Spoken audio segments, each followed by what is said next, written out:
আচ্ছা, এই এলবো ডিসলোকেশনের পর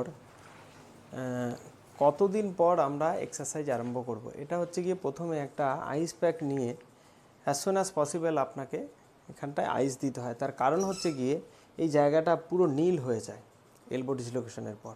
তো যত সুন্দর আপনি আইস দেবেন তত তাড়াতাড়ি এটা ওয়েস্ট আউট হয়ে যাবে। এক সেকেন্ড হচ্ছে হাত ভাঁজ এবং সোজা করা যায় না। তো কি করে হাত এবং ভাঁজ সোজা আমরা করব? জোর করে আপনি হাত ভাঁজও করতে পারবেন না, সোজাও করতে পারবেন না। আমরা শুরুটা করি আইসোমেট্রিক দিয়ে। আমি দেখিয়ে দিচ্ছি কিভাবে করব। এটা এই কারণে বলছি, কারণ হচ্ছে এই পেশেন্টগুলো সবথেকে বেশি হয় হচ্ছে গিয়ে জোর করে এক্সারসাইজ করানোতে কি হয়, হাত শক্ত হয়ে যায়। ইভেন আপনার যদি এটাতে আমরা বলি অন্ততপক্ষে যে এটাতে অনেকে বলে মোম শেক দেই, তো আমি জানি না, আমরা এটা দেই না, এটাকে বলা হয় ওয়াক্স বাথ। তো ওয়াক্স বাথ যেখানে আমি বরফ দিতে বলছি সেখানে আমি ওয়াক্স বাথ কেন দেবো? তো বহুজনাই এসে বলে যে আমরা ওখানে গেছিলাম, এখানে আমাকে এই মোম শেক দিয়েছে, আরও বেশি লাল হয়ে গেছে, ফুলে গেছে, পুরো জায়গাটা ফুলে রয়েছে। তো সেক্ষেত্রে আমরা বলি বরফ দিন, দিনে 5 থেকে 6 বার করে। আর আমি যা এক্সারসাইজ দেখাচ্ছি এটা যদি করেন, হাত আমরা মোটামুটি 10 দিনের মতো বা 14 দিন, ডাক্তারবাবুর ওপর ডিপেন্ড করে, কারণ ডাক্তারবাবু কেসটা নিয়ে দেখে, তার বয়স অনেক কিছুর ওপর ডিপেন্ড করে। যদি এটা অ্যাজ সুন অ্যাজ পসিবল খোলার দিনই যদি আপনি আসেন, তাহলে এটা 2 থেকে 4 দিন লাগে পুরো হাত ভাঁজ এবং সোজা হতে। লাস্ট 15 ডিগ্রিটা আপনাকে কন্টিনিউ করে যেতে হবে পুরোটা সোজা করার জন্য। আমরা এক্ষেত্রে শুধু আইসোমেট্রিকই করাই, এবং আইসোমেট্রিকের আমরা 2 থেকে 3 রকম করাই। আমি এখানে জাস্ট একরকম আপনাদেরকে দেখিয়ে দিচ্ছি।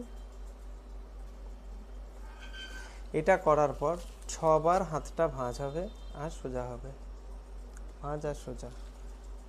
এটা ভাঁজ হয়ে যাওয়ার পর এইটা হবে মোট সোজা সোজা করে ধরেন।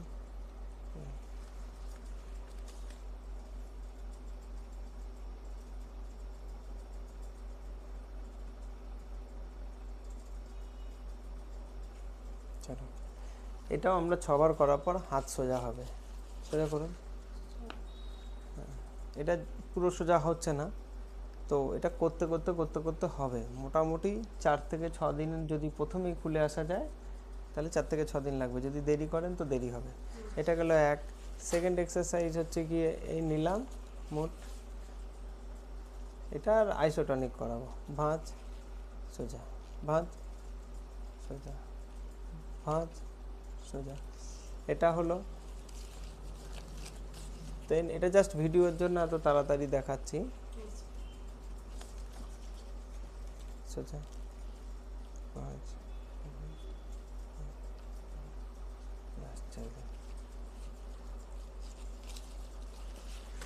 এবার আমরা এলবো নিচের দিকে প্রেস করব, এখানে হাত দিয়ে জোরে প্রেস করুন। হ্যাঁ, 1 2 3 4 5 6 7।